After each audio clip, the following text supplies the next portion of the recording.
The streets simmer, order frays at the edges. A nation watches as confidence erodes, replaced by fear. Control seems lost. President Donald Trump sees a nation under siege, demanding decisive action. From the porous southern border, a relentless tide.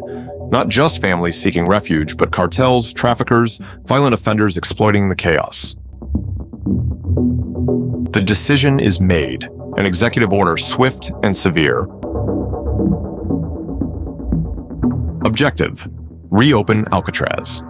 Not the crumbling tourist trap, but a rebuilt, substantially enlarged, inescapable fortress.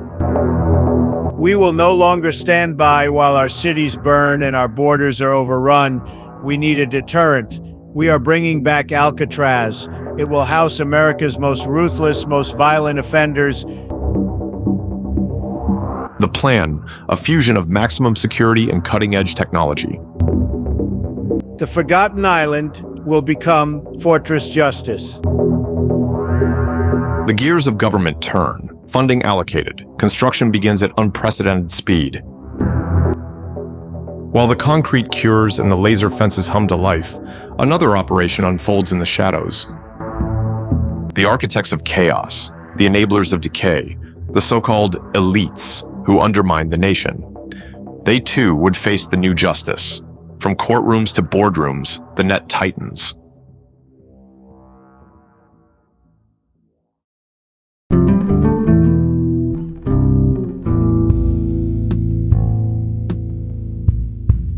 Just 1 year after President Trump's historic directive, the impossible has become reality. Fortress Justice is complete. A modern-day Alcatraz now rises above the waters, a technological stronghold built to contain the very worst of humanity. President Trump finally finds justice and revenge against those who conspired not just against him, but against the American people.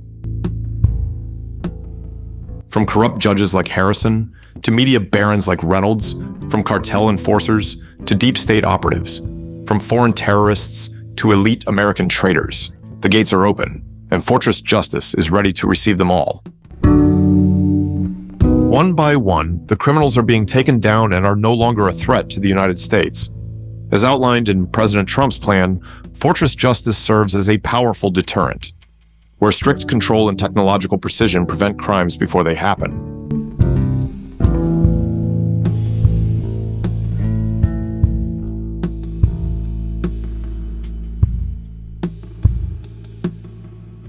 Crime rates are now falling faster than ever, reaching historic lows. You no longer have to live in fear. That's right.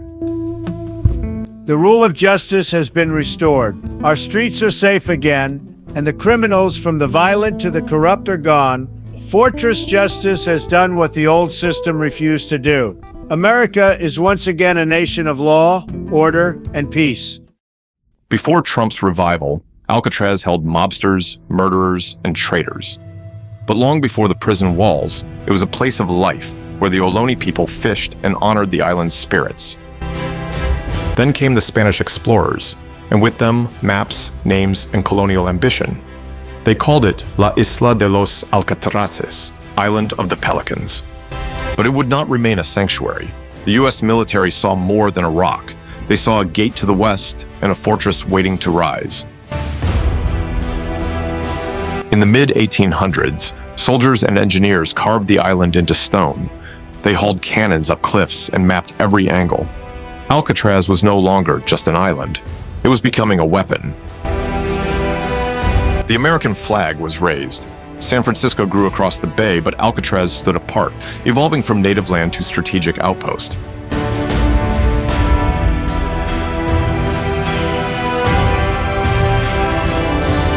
The barracks stood. The orders were written. The transformation was complete. What once echoed with prayers, now echoed with boots. Alcatraz was ready to imprison. As gold fever swept the West, chaos followed. In 1850, President Millard Fillmore designated Alcatraz as a military reservation, not for glory, but for control.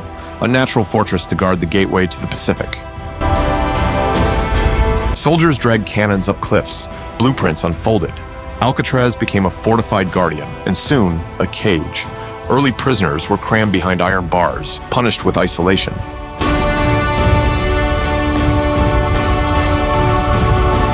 During the Civil War, Confederate sympathizers and military deserters were imprisoned here. They worked the land, patrolled by bayonets. Discipline wasn't taught, it was imposed.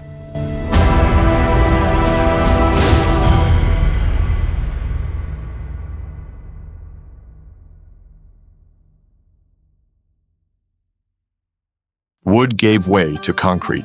Crates of stone and steel arrived by barge. By the early 20th century, the Pacific branch of the U.S. disciplinary barracks was born.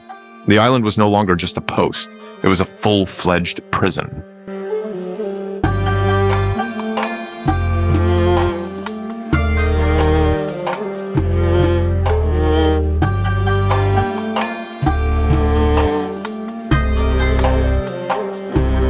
Watchtowers rose. Names etched into stone spoke of lives confined. By the 1930s, Alcatraz stood as the nation's most isolated military prison, a fortress no longer waiting, but watching. In 1934, Alcatraz entered its darkest era. Now, a federal penitentiary, it became America's first maximum security, minimum privilege prison. Its new residents: Capone, Machine Gun Kelly, Stroud, Bulger, Karpus. Legends of crime, stripped of power, locked behind cold steel and salt water.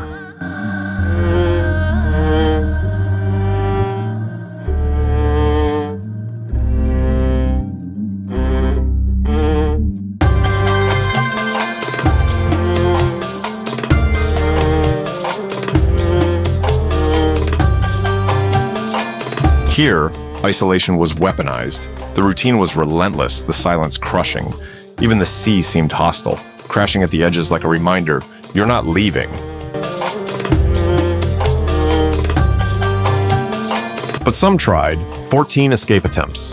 The most famous, a plan as daring as it was desperate, was still to come.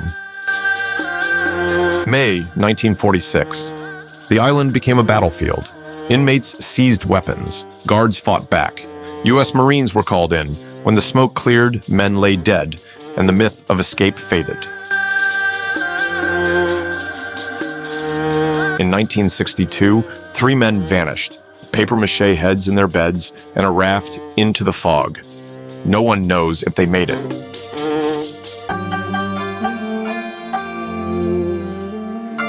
By 1963, corrosion, cost, and controversy sealed its fate. The rock had served its time. After its closure, Alcatraz sat silent, abandoned, rusting, forgotten.